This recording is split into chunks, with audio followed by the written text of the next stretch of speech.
Good morning, everybody. I decided to go ahead and hop on here and read the chapter. I am feeling a little rough with some allergies and things like that.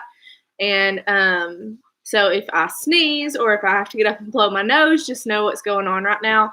I wanted to go ahead and review yesterday's chapter and then go ahead and read this next one. It will be recorded for anyone who was not able to log on, so they can go back and watch it. In yesterday's chapter, we read about the skeleton key. That is what Dana calls it.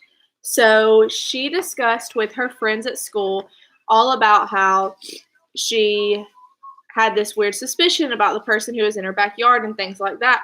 And then they decided they wanted to go try and get to Ernie's bait shop so they could see who it was and what was going on. But then around that time when they were staying at the house, they got their first guest at their bed and breakfast. And she realized that the truck that was there was the exact same one that the guy drove off in on the night that she found him snooping around her yard.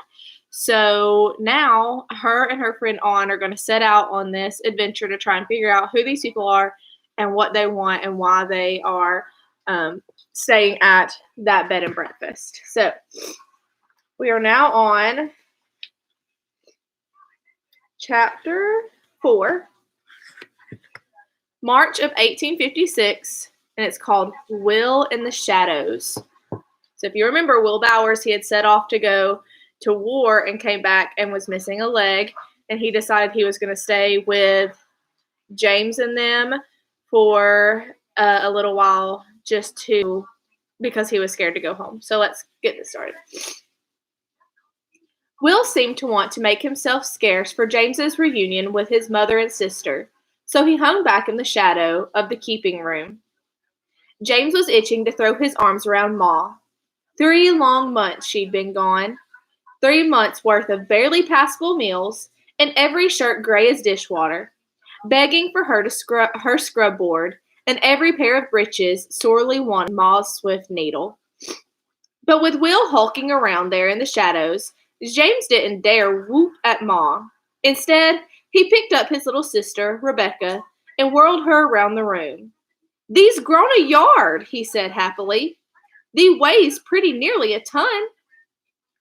Ma beamed at James. "What is that caterpillar that's crawled up under thy nose, James?" James slapped his hand to the coppery fuzz above his lip and jerked his head toward the corner. "Say hello to Will, Ma." "Will Bowers, why on earth is thee hiding in the corner like a mouse?" James watched Ma's eyes pass over Will. She sized up the situation with barely a glance.